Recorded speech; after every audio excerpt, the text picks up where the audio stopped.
Bismillahirrahmanirrahim. Assalamualaikum warahmatullahi wabarakatuh. Sahabat sehat semuanya. Pada siang hari ini kita bertemu kembali dalam acara edukasi untuk masyarakat berkaitan dengan berbagai problem atau masalah tentang kesehatan. Pada siang hari ini kita didampingi oleh sahabat saya Dr. Faisal Rahman. Beliau adalah spesialis jantung dan pembuluh darah. Dan beliau saat ini untuk sehari-harinya bekerja di Rumah Sakit Daerah Idaman di Banjarbaru. Begitu juga bekerja juga menjalankan untuk praktek klinik sore di Rumah Sakit Nirwana. Nah, pada siang hari ini dalam suasana Ramadan, kami mengucapkan marhabannya Ramadan. Mudah-mudahan sahabat sehat semuanya bisa menjalani ibadah puasa pada tahun 1443 Hijriah ini dengan sehat, tanpa kendala suatu apapun. Nah, alhamdulillah sedikit demi sedikit kita sudah beranjak dari fase pandemi. Nah, kita mulai berkurang untuk kasus-kasus COVID. Mudah-mudahan ke depan kita juga bisa menjalankan aktivitas sehari-hari dengan sempurna.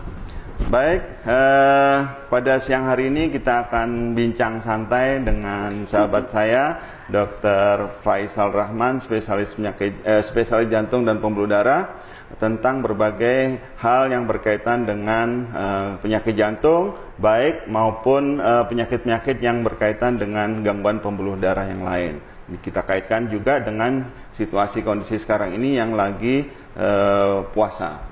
Baik. Ya. Selamat datang Dr. Faisal, nih sahabat saya nih, ya, selalu baik, alhamdulillah. Gimana baik dokter. Puasanya aman, sehat? Alhamdulillah sehat dokter, lancar. Okay. Mudah-mudahan kita mendapatkan keberkahan dari puasa Ramadan yang kita jalankan.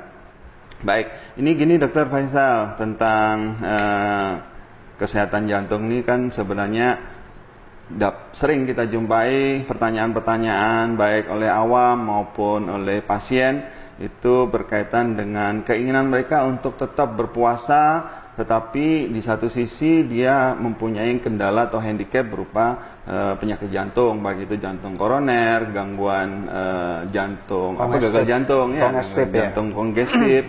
Nah, di mana kita seringkali agak memberi advice kepada pasien itu, misalkan dengan kondisi yang berat, pasien kita larang untuk melakukan puasa, tetapi tetap kekeh untuk ingin menjalankan ibadah puasa mengingat pahalanya yang besar itu. Ya, mungkin kita bahas lebih dahulu apa sih sebenarnya perubahan yang terjadi pada jantung manusia saat menjalankan puasa. Gimana dokter?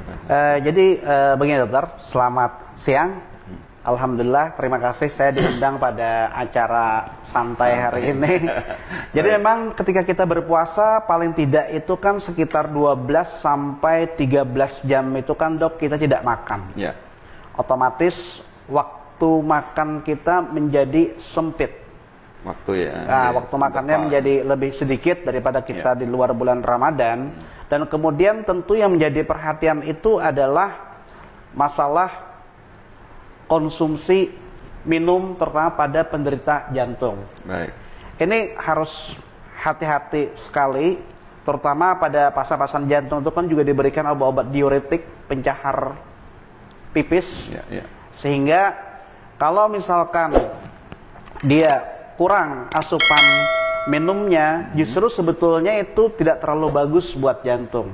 Karena kalau misalkan kita kurang asupan minum, otomatis kadar garam dalam tubuh kita menjadi lebih kental, darah menjadi kental, kemudian lagi beban jantung tentu akan menjadi berat.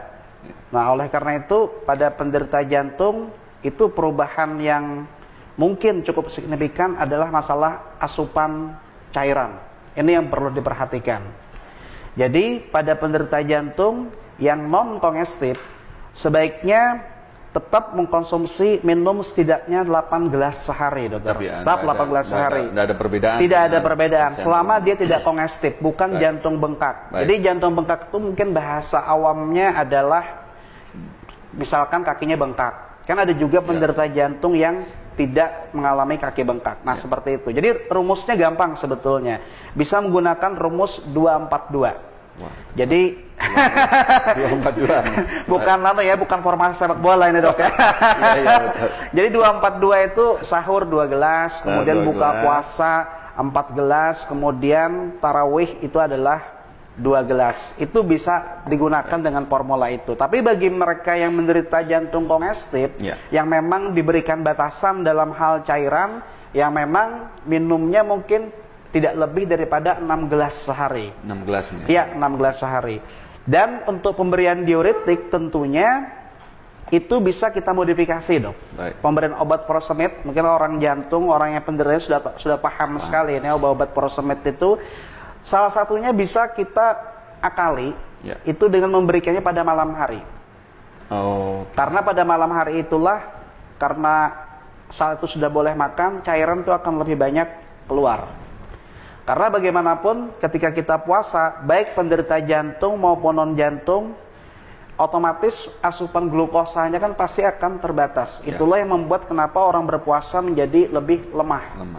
Jadi ini isunya kalau bagi pasien jantung adalah isu masalah cairan yang pertama. Kedua adalah isu masalah kadar glukosa yang cenderung turun pada saat pagi hingga sampai nanti menjelang berbuka. Sehingga dia cenderung lemas, dokter. Secara umum ada nggak sih kriteria tertentu yang memang pasien yang gangguan jantung ini tidak boleh puasa gitu? Untuk penderita jantung sendiri sebetulnya ini adalah komunikasi antara pasien dengan dokter. Jadi ketika menjelang bulan Ramadan seharusnya pasien itu mintalah advice kepada dokternya untuk dilakukan asesmen awal atau asesmen ulang. Dok, saya ini kan sakit jantung, boleh nggak dok saya berpuasa? Sebetulnya paling sederhana atau paling simple itu adalah kita lakukan kajian dalam pengertian pasiennya stabil apa tidak. Betul. Parameter stabil sebetulnya tidak terlalu sulit. Apakah pasien ada mengeluh sesak misalkan, apakah pasien sering mengeluh nyeri dada misalkan, atau misalkan pasien ada kaki bengkak. Baik. Seperti itu dok. Kalau selama pasien itu stabil dan dia memang kuat untuk berpuasa, sebetulnya no problem soal berpuasa. Hanya tinggal nanti masalah pengaturan obat itu yang dimodifikasi dok. Baik. Jadi terkait dengan kendala tersebut kita memang harus melakukan asesmen di awal ya? Iya, asesmen awal. Kalau memang pasien saat ini perlu pengobatan yang intensif, misalkan dalam kondisi kongestifnya belum teratasi, ya, kaki bengkak, sesak, nyeri dada, ya sebaiknya tidak dianjurkan untuk berpuasa. Baik. Kemudian hal lain tadi sudah disinggung sama Dr. Faisal mengenai dehidrasi ya. Jadi yang rawan pada pasien maupun penderita jantung adalah pada saat puasa asupan untuk airnya kurang ya, sehingga pada saat menjalankan ibadah puasa otomatis ada dalam tanda petik sel-sel kita kekurangan cairan atau dehidrasi. Betul sekali. Nah, di sisi lain itu untuk pasien sakit jantung menguntungkan karena kan intake airnya jadi berkurang. Tapi di sisi yang lain, dari sisi medis yang lain, itu akan meningkatkan risiko trombosis. Gitu. Gimana Dr. Faisal untuk mengatasi hal tersebut? Ya, oleh karena itu kan sekali lagi tetap komunikasi dengan dokter jantungnya. Karena tidak semua pasien jantung itu harus dibatasi cairannya. Karena tentunya tidak semua pasien jantung itu kongestif. Itu yang perlu digarisbawahi. Jadi masyarakat jangan salah kaprah bahwa semua pasien jantung itu harus dibatasi cairan. Tidak. Betul. Tergantung. Tidak semua harus dibatasi cairan ya. Tidak semua harus diberikan cairan, dan sebaliknya tidak semua pasien jantung harus diberikan diuretik. Nah, seperti itu. Jadi ini perlu asesmen ulang lagi, dikomunikasikan lagi dengan dokternya secara baik. Kalau memang dia kongestif, seperti yang saya katakan bahwa ya memang cairan dibatasi 6 gelas sehari. Tapi bagi mereka yang non-kongestif, bukan tipe jantung yang bengkak, yang ditandai dengan biasanya kakinya bengkak, kemudian lagi perutnya kembung, sesak kalau berjalan, kalau dia berbaring sesak, itu tipe-tipe kongestif, maka ini memang harus dibatasi. Tapi sekali lagi hati-hati dengan dehidrasi. Karena kalau pasien itu dehidrasi, itu juga membahayakan buat pasien jantung. Begitu dia intake cairannya kurang, otomatis kadar garam di dalam tubuhnya tinggi, kemudian beban jantungnya akan meningkat, dengan untuk mengkompensasi itu jantung harus meningkatkan kerja ekstra. Ini tentu juga tidak menguntungkan bagi pasien jantung. Baik, Dok. Tadi kita udah bahas sekilas tentang penyakit jantung dan problematikanya pada saat menjalankan ibadah puasa. Nah, ini tentang pembuluh darah. Nah, kita kan sering juga berkaitan pasien itu hipertensi yang sering dihadapi oleh pasien manakala baik itu pra-Ramadan maupun pada saat Ramadan dan nextnya bagaimana. Nah, ada nggak sih perubahan yang terjadi pada pasien yang menjalankan puasa terhadap tekanan darahnya secara umum, Dok? Kalau secara umum tentunya kita tahu ya bahwasanya salah satu yang menentukan contohnya adalah hipertensi. Ya. Kenapa tensi orang menjadi tinggi adalah vasokonstriksi daripada pembuluh darah. Jadi pembuluh darahnya itu menyempit. Nah, ini dipengaruhi oleh hormon-hormon yang menginduksi pembuluh darah itu menjadi menyempit atau melebar. Ya. Kalau misalkan hormon di jantung itu atau di pembuluh darah itu dominannya adalah hormon-hormon yang mengakibatkan pembuluh darah itu menyempit, maka terjadilah darah tinggi. Tapi sebaliknya, kalau misalkan itu menjadi seimbang antara hormon yang membuat pembuluh darah itu bervasokonstriksi dengan dia meregang itu seimbang, maka sebetulnya tidak terjadi darah tinggi. Nah, keadaan puasa itu sebetulnya kita akan menjadi lebih rileks seharusnya menjadi lebih rileks, kita lebih tenang, mungkin kita lebih fokus dengan ibadah, kegiatan kita juga mungkin selama bulan Ramadan yang sifatnya agak duniawi mungkin dikurangi, Dok ya. Contohnya kita seperti dokter kan, ya kita kan praktek juga mengurangi lah sebulan Ramadan. Sholat, puasa itu tentu hormon-hormon endorfin itu lebih dominan di situ, dan itu sangat menguntungkan bagi pembuluh darah, dan pembuluh darah kita akan lebih rileks. Seharusnya tekanan darah pun itu menguntungkan efeknya terhadap penurunan tekanan darah, Dokter. Baik, beberapa kejadian ini kan sudah hampir seminggu ya kita menjalankan puasa, dan pasien-pasien yang kontrol di tempat kita memang ada beberapa yang disebutkan Dr. Faisal tekanan darahnya ikut mendapatkan respon positif, jadi turun karena efek puasa. Namun ada beberapa yang justru meningkat. Setelah kita evaluasi, kita tanya ke pasien, kenapa Ibu kok tekanan darahnya meningkat? Iya Dok, gara-gara istirahatnya kurang. Nah, itu gimana? Gimana Dok? Penjelasan secara medisnya gimana? Betul sekali. Untuk penderita jantung juga itu harus cukup istirahat, Dokter. Paling tidak tidur selama 8 jam, karena kita tahu ini kan kita bulan puasa sahur. Otomatis bangunnya lebih pagi, terutama ibu-ibu yang menyiapkan makan, mungkin jam 3 subuh sudah pada bangun. Nah, ini yang harus dijaga. Jadi istirahat itu pada prinsipnya harus cukup. Tetapi istirahatnya bukan berarti kita selama bulan Ramadan itu malah-malasan, Dok. Kita tetap harus produktif. Seperti kita hari ini, kegiatannya produktif sekali kan. Jadi kita tetap puasa harus produktif. Misalkan kita tetap berolahraga ringan, boleh, nggak ada masalah.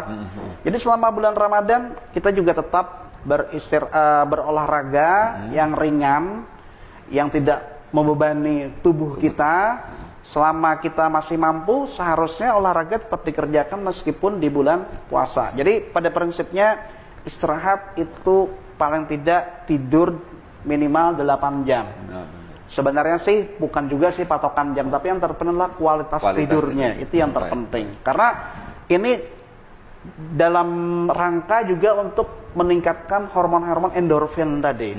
Jadi hormon-hormon yang membuat tubuh kita rileks, membuat tubuh kita tidak stres, itu sangat menguntungkan bagi pembuluh darah kita. Baik, jadi memang kendala-kendala kesehatan yang harus diperhatikan oleh pasien dalam menjalani ibadah Ramadan ini, terutama mereka yang mempunyai kondisi sakit tertentu ya, komorbid tertentu, itu memang harus benar-benar diperhatikan ya Dok ya. Baik, nah terkait dengan perubahan jam makan ini kan, otomatis secara umum mengganggu juga pola minum obat dari pasien, gitu kan. Ada nggak beberapa kiat-kiat tertentu Dok tentang pengaturan minum obat ini terkait dengan obat-obat yang berkaitan dengan jantung dan pembuluh darah ini Dok? baik obat jantung kongestif maupun obat hipertensi secara intinya umum. obat jantung ya. Ya. Jadi pada prinsipnya begini, pasien jangan mengatur sendiri masalah dosis maupun waktu minum obat. Ya. Pertama, tetap komunikasikan dengan dokternya, terutama memang kalau sakit jantung ini kan betul-betul dia tidak bisa lepas dari obat.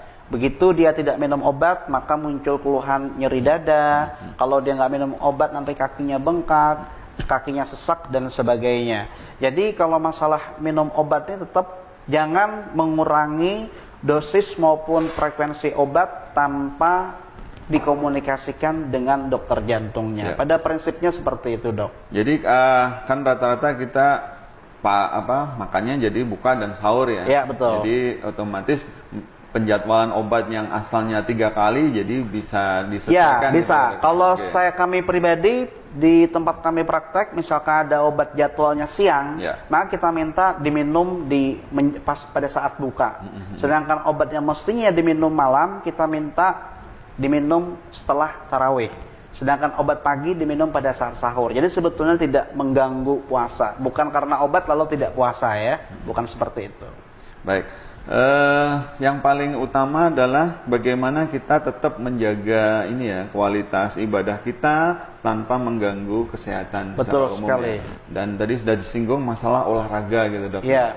Olahraga pada pasien-pasien dengan jantung dan pembuluh darah itu sebaiknya itu kapan, Dok? Apakah pagi habis subuh, kemudian sore, atau habis taraweh, Dok? Gimana? Yang waktu tepatnya ini, Dok. Pasien yang sering rutin olahraga jadi takut, Dok, karena olahraga nanti haus, puasanya batal atau tambah dehidrasi. Ya, memang kalau di luar bulan Ramadan, Dok, ya memang kita olahraga cenderungnya pagi, Dok, ya. Itu betul sekali. Tapi sekali lagi ini adalah kembali kepada patient reference. Jadi kembalikan kepada pasiennya sendiri. Karena kalau secara teori, kalau misalkan dia olahraga pagi, khawatirnya itu kan tidak ada asupan sama sekali.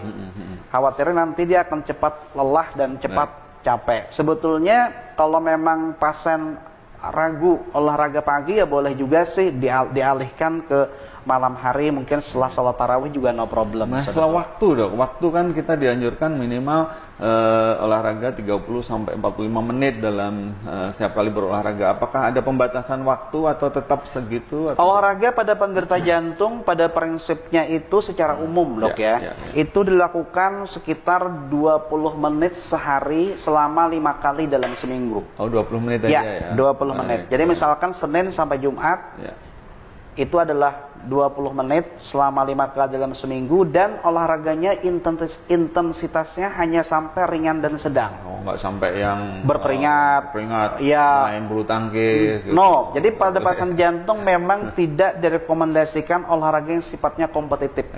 Bulu tangkis, voli. Jadi yang kompetitif itu yang ada lawannya. Nah, yang ada lawannya seperti itu. Itu adalah kompetitif. Bulu tangkis meningkatkan adrenalin. Ya, itu ya tadi, meningkatkan hormon-hormon stres itu. Oke, jadi olahraga harus sendiri. Goes nih. Memang sudah ada pembatasan. Ya, misalkan goes itu bisa. Tapi sekali lagi goesnya pelan-pelan aja, santai, dan maksimal 20 menit sehari. Kira-kira seperti itu. Seperti itu. Mantap nih. Oke. Banyak hal sudah kita bahas di topik kita hari ini. Mungkin kita juga akan memperdalam lagi mengenai ini, Dok, kondisi-kondisi yang relate dengan diabetes. Kita tahu bahwa diabetes dan gangguan jantung ini seperti saudara kembar ya, jadi saudara sepupuan. Kalau ada diabetes, bisa jadi gangguan jantungnya juga akan muncul, dan sebaliknya mereka yang asalnya gangguan jantung juga kena diabetes. Nah, secara umum ada nggak sih, Dok, perbedaan prinsip antara penyakit jantung pada umumnya dengan penyakit jantung akibat diabetes gitu, Dok? Gimana, Dok? Selama bulan Ramadan. Secara umum. Secara umum ya. Oke. Baik. Ya, tentu saja itu berbeda.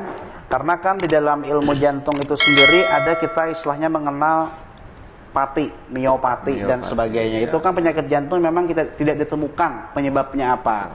Tapi kalau memang basicnya itu adalah diabetes, tentu saja ini yang menjadi akar masalahnya.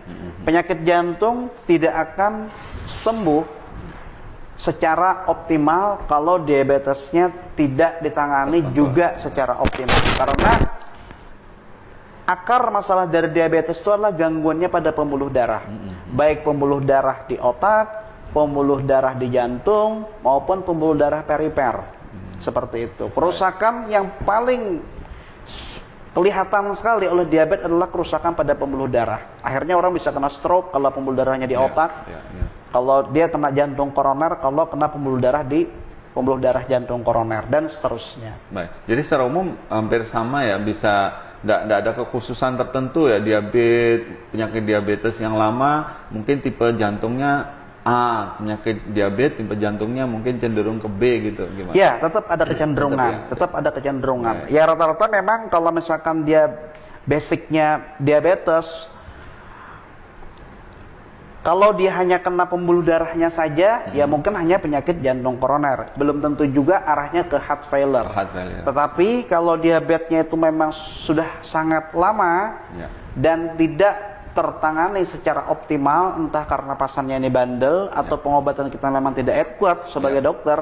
Nah itu adalah mungkin juga sudah terkena otot-otot jantungnya. Jantungnya mengalami remodeling, jantungnya mengalami hipertrofi, penebalan otot jantung, jantungnya mengalami pelebaran dan sebagainya.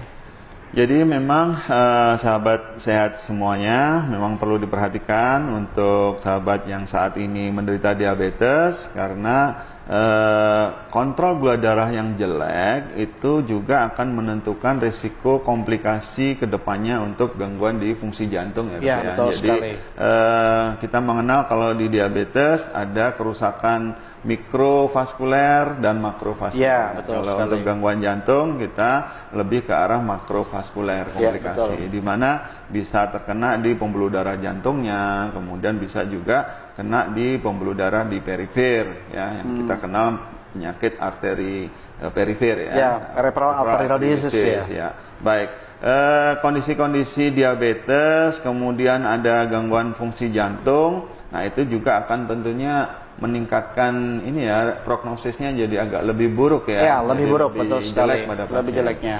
Cuman beberapa obat sekarang kan sudah banyak obat-obat diabetes yang bisa berfungsi bagus untuk keduanya ya. Jadi untuk memperbaiki diabetesnya sekaligus untuk memperbaiki kondisi jantungnya. Baik.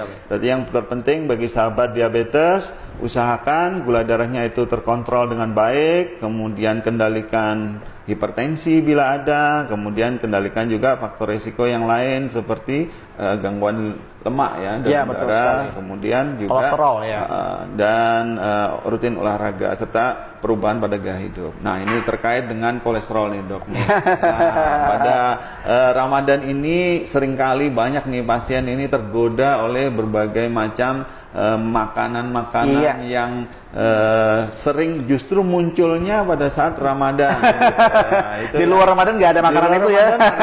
Itu nggak ada. Nah, bagaimana dok menyiasati buat pasien ini supaya tetap nyaman dan tetap bisa merasakan suasana Ramadan ya. Ramadan. Jadi memang ini suatu yang dilematis ya. Jadi di sisi lain kita kan tidak makan selama 12 sampai 13 jam. Cuma yang menjadi permasalahan adalah jangan sampai kita itu dalam tanda kutip kalap. Lupa diri ya. Istilahnya itu ketika kita berbuka puasa itu membalas dendam. Nah, membalas dendam ini yang berbahaya jadinya. Jadi tetap kita sebagai penderita jantung ataupun diabetes, kita hindari makan-makan yang terlalu manis. Kita hindari makan-makan yang mengandung lemak tak jenuhnya tinggi seperti daging, kemudian lagi goreng-gorengan, kemudian mengandung santan tinggi. Kalau bisa lebih banyak yang sifatnya itu kacang-kacangan, sayuran maupun biji-bijian.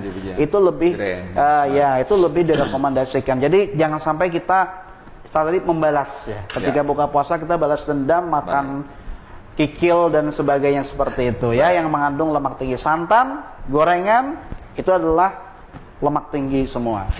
Jadi memang harus diperhatikan ya sahabat semuanya, harus tetap pola makan itu jaga betul-betul, jangan mentang-mentang nih kulineran banyak menjamur di Ramadan ini, mencobai macam-macam dan lain sebagainya. Ya, sebenarnya dari sisi Ramadan ini untuk pasien-pasien diabetes, gangguan jantung dan pembuluh darah, sebenarnya ada sisi positifnya ya, terutama pada mereka yang kebiasaan merokok. Nah, ya, betul sehingga sekali. di Ramadan ini membantu untuk mengurangi rokok konsumsi rokoknya selama Ramadan. Ya, betul sekali. Karena mereka kan otomatis berkurang lah. Merokoknya jadi berkurang. Ya. Baik, mungkin ada pertanyaan di IG atau di Facebook? Sementara belum ada. Baik. Untuk kedepannya gini dok, untuk gangguan jantung ini apakah ada tidaknya sih prosedur khusus ya dok ya untuk memperbaiki gangguan jantung pada pasien ini? Seringkali ditanyakan mereka pasien yang sudah kita diagnosis misalkan terkena jantung koroner gitu dok, apakah memang harus dipasang ring gitu jarak orang? Gitu. Oh gitu. Ya memang kalau memang dia tegak suatu jantung koroner, idealnya memang dilakukan pemeriksaan serial lagi sebelum menuju ke sana. Mulai daripada pemeriksaan treadmill, nanti ada skor-skor tertentu. Kemudian lagi mungkin pemeriksaan CT angiografi untuk melihat pembuluh darahnya melalui CT scan, dan terakhir adalah kateterisasi. Karena untuk pemasangan stent itu adalah nanti pada saat dikateterisasi dilihat pembuluh darah yang tersumbat itu ada kriteria tertentu berapa sumbatan, berapa persen sumbatan yang mesti harus dipasang stent. Secara umum adalah kalau misalkan sumbatan itu melebihi daripada 50% di satu pembuluh darah, nah itu merupakan menjadi salah satu kriteria bahwa dia patut dipertimbangkan untuk dipasang stent. Tapi kalau sumbatannya masih di bawah 50%, misalkan sumbatan ketika dikateterisasi masih 20%, 30%, biasanya kita anjurkan optimal medikamentosa dulu. Jadi optimalkan pengobatan dulu. Ya, hampir semua ya pasien itu kalau kita sarankan untuk tindakan intervensi seperti pemasangan stent atau istilah awamnya dipasang ring jantung ya. Nah, itu hampir 70 sampai 80% mesti menolak ya, dengan berbagai macam alasan gitu ya. Jadi hal-hal seperti itu apa sih sebenarnya kalau resikonya pasien yang sudah definit terkena jantung koroner tapi tidak mau pasang tindakan intervensi seperti stent atau pasang ring itu dok? Jadi sebetulnya adalah berdasarkan penelitian ya, sudah penelitian suatu RCT, randomized clinical trial juga kan, kita lagi ramai juga ya soal itu ya, masalah uji klinis itu. Jadi memang itu sudah terbukti bahwa memang pemasangan pasien jantung koroner yang memang dia layak dipasang ring, kalau kita komparasi antara dua kelompok ini, ternyata kalau dipasang ring itu mortality-nya memang menurun. Ya, mortality-nya menurun. Artinya angka kematiannya itu lebih kecil bagi mereka yang dipasang ring ketimbang tidak. Itu secara mortality. Tapi kalau dari sisi simptom, nah ini tidak ada jaminan sebetulnya bahwa orang dipasang ring pasti nanti nyeri dadanya hilang. Jadi kalau soal quality of life-nya, soal simptom atau gejala nyeri dadanya itu memang tidak ada jaminan kalau dipasang ring pasti nanti nyeri dadanya lebih baik daripada tidak dipasang ring. Tapi secara mortality itu memang lebih bagus dok. Kalau misalnya nih dok, pasiennya itu sudah mengalami jantung kongestif, tetapi dengan background jantung koroner dengan penyumbatan yang lebih dari 50% tadi, apakah masih bisa dok dilakukan tindakan intervensi seperti itu? Mengingat jantungnya sudah kongestif nih dok. Itu nanti ada pemeriksaan lagi dok, namanya pemeriksaan untuk melihat apakah jantung itu kalau misalkan dipasang ring itu masih bisa hidup. Otot-otot jantungnya. Itu ada pemeriksaan khusus dan mungkin yang menjadi salah satu pertimbangan kalau saat kita lakukan echocardiografi, semakin rendah ejection fraction, maka sebetulnya kalaupun dipasang kateterisasi itu juga angka keberhasilannya menjadi kurang optimal. Misalkan dia sudah koroner lama sampai terjadi suatu kongestif, ujung-ujungnya kongestif, kemudian EF-nya sampai misalkan 15%, 10%, yaitu memang untuk pemasangan kateterisasi biasanya sudah tidak direkomendasikan. Baik. Karena memang sudah jantungnya sudah terlanjur kondisinya tidak bagus. Baik. Jadi untuk sahabat sekalian perlu diperhatikan bahwa ketika didiagnosis gangguan jantung koroner dan sejak dini dokter yang merawat itu sudah menganjurkan pemasangan stent atau pemasangan tindakan jantung intervensi, nah sebaiknya itu diikutin aja ya dok ya, karena mengingat kalau sudah terjadi kongestif kemudian jumlah pompa jantungnya juga nggak bisa efektif lagi, pemasangan stentnya juga tidak akan optimal bermanfaat juga ya dok. Oleh karena itu di tempat kita di Rumah Sakit Nirwana ini semua pasien jantung mesti kita lakukan pemeriksaan ehokardiografi dan itu bisa di cover oleh BPJS dok. Oke, jadi untuk pemeriksaan ekokardiografi sebaiknya dilakukan oleh ahlinya dan itu jangan khawatir sudah bisa di cover oleh BPJS. Jadi baik untuk tindakannya nggak harus rawat inap ya dok? Nggak harus rawat inap, sebentar sekali. Ehokardiografi itu bahasa awamnya USG jantung. USG jantung kalau bahasa awamnya. 10 menit selesai. 10 menit selesai tuh ahlinya bilang 10 menit selesai. Jadi nggak perlu lama-lama. Kalau saya mah harus 1 jam. Jadi USG jantung itu sangat disarankan bagi penderita jantung untuk melihat dari awal bagaimana fungsi katup jantung, apakah ada kebocoran, bagaimana fungsi pompa jantung, apakah sudah mengalami penurunan. Jangan sampai nanti begitu lama dibiarkan, begitu kita USG ternyata sudah end stage ya. Jadi stadium terminal itu jangan sampai. Baik, ini ada pertanyaan dok dari IG nih dok. Makanan apa yang lebih disarankan bagi pasien penderita jantung selama bulan puasa gitu?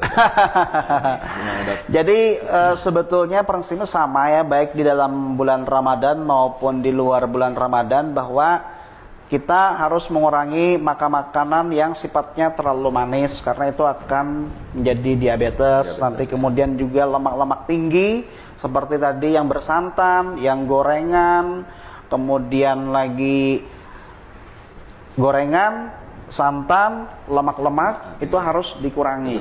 Ya baik. Asin juga sama, betul juga. Itu juga harus dikurangi. Jadi maksimal kan sebenarnya garam itu tidak lebih daripada 1 sendok makan sehari. 2,4 gram sehari itu maksimal dalam 1 hari. Karena itu juga tidak bagus buat penderita jantung, baik di dalam Ramadan maupun di luar bulan, sama aja prinsipnya. Sama ya. Cuma Pak permasalahannya bulan Ramadan tadi ada efek balas dendam. Ada efek balas dendam. Jadi tetap diperhatikan tadi apa? Asin itu ya, terutama mereka yang mempunyai background penyakit jantung maupun hipertensi. Asin itu merupakan yang harus dihindari yang utama ya. Kemudian yang kedua, makanan yang berlemak-lemak, santan, gorengan ya. Kemudian yang ketiga, kalau mempunyai background diabetes otomatis dia yang manis-manis juga harus dikurangi. Baik. Padahal kalau pas lagi puasa nih pakai biasanya kita yang ikan talang. Garih. Garih batanak. Garih batanak. Ada telurnya, ada santannya, semua lengkap di situ. Lengkap, asin. Baik. Garih batanak. Garih batanak, makanan kandangan khas nih. Kemudian yang pertanyaan kedua dokter, bagi pasien perokok, apakah lebih disarankan untuk berhenti atau cukup mengurangi intensitas merokoknya selama bulan puasa? Gimana dok? Untuk penderita jantung, rokok bukan dikurangi, tapi dihentikan sama sekali. Jangan dikurangi ya. Jadi betul-betul dihentikan, karena rokok ini merupakan suatu radikal bebas. Yang radikal bebas yang membuat lemak di dalam tubuh itu akan mudah menembus pembuluh darah, dan di situ awal mula kerusakannya. Dan dia sifatnya toksin ya, toksik sekali ya. Jadi selain merusak jantung dan pembuluh darah, dia juga akan meningkatkan mengganggu kontraktilitas dari jantung. Baik, ini event Ramadan ini sebenarnya jadi mereka untuk berlatih ya, untuk menyetop merokok ya. Tapi biasanya pasien jantung begitu dia kena serangan jantung besoknya malah langsung janji, saya nggak mau lagi merokok. Tapi nunggu serangan dulu biasanya. Serangan dulu. Nah, jadi masih yang bagi sahabat yang masih merokok tetapi mempunyai background penyakit komorbid diabetes, hipertensi dan gangguan jantung. Nah, jangan nunggu sampai parah, dia stop aja sudah. Karena serangan jantung itu memang sensasi udah mau dicabut nyawa biasanya. Kebanyakan pasien seperti mereka itu. Karena sama kayak kalau misalkan bisa survive, mereka merasa kayak seperti hidup kembali. Diberi kesempatan yang kedua. Baik. Jadi untuk diperhatikan bagi mereka yang merokok, untuk gangguan jantung, pembuluh darah dan juga diabetes itu tidak hanya dikurangi tetapi harus di stop stop merokok. Baik. Kemudian yang pertanyaan ketiga, apakah memakan kurma ketika berbuka puasa aman bagi penderita jantung koroner gitu tuh? Ya, sebetulnya kelebihan kurma ini kan bukan hanya dia sekedar mengandung glukosa. Kalau nggak salah kurma ini sekitar 23 kalori. Ya, untuk sekitar 23 kalori. Jadi kalau kita bandingkan dengan teh manis, itu bahkan lebih tinggi kalorinya. Sekitar teh manisnya sekitar lebih tinggi, bahkan 60 kalori. Ini sekedar perbandingan. Tapi di teh manis kita sebetulnya nggak dapat nutrisi tambahan lain, hanya gula.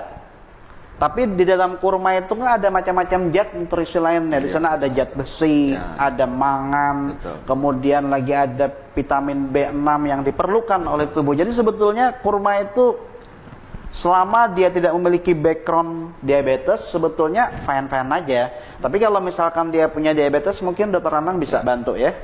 Jadi gini, kalau untuk kurma, dia selain mempunyai kandungan energi yang siap juga untuk diolah oleh tubuh, jadi dia tidak terlalu memerlukan metabolisme yang berat pada saat dicerna, itu juga mempunyai komposisi mikro dan makronutrien yang luar biasa, sehingga sangat disarankan untuk berbuka dengan kurma itu memang sesuai sunnah Nabi, karena dia mempunyai kandungan mikro dan makronutrien yang luar biasa. Nah, cuman masalahnya adalah kalau dia punya diabetes boleh nggak gitu ya? Pada prinsipnya kurma secara umum kurma itu kan ada dua ya. Jadi ada kurma yang biasanya setengah matang atau yang kita sebut biasanya rutop gitu ya. Ada kurma yang matang seperti ini. Kurma-kurma yang warnanya matang manis itu kan kurma yang sudah diawetkan sebenarnya. Maksudnya bukan diawetkan ya, itu sudah dikeringkan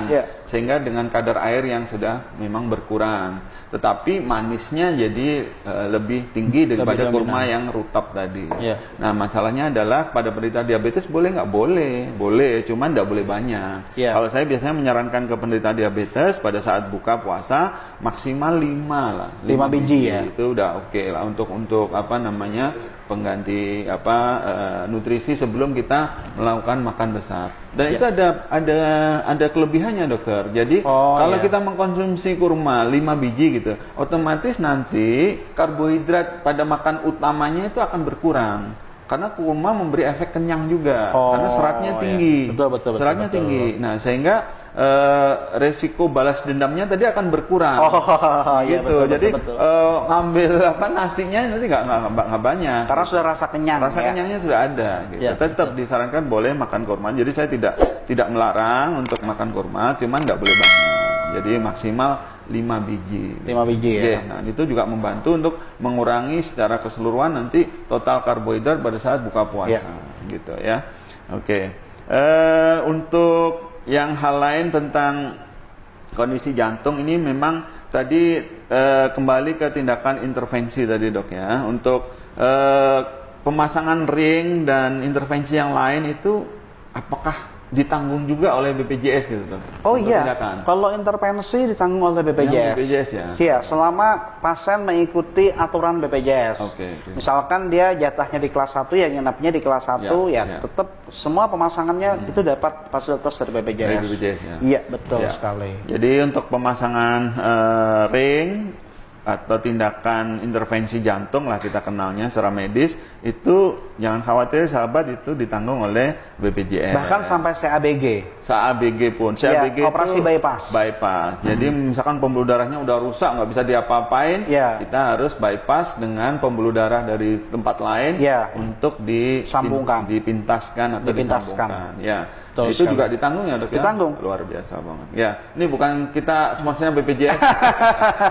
Coba kita memberikan pencerahan, edukasi kepada pasien bahwa tindakan yang dalam tanda petik itu notabene mahal ya. Betul. Jadi kalau di pasien non BPJS satu pasang ring itu setara dengan satu mobil ya dok ya.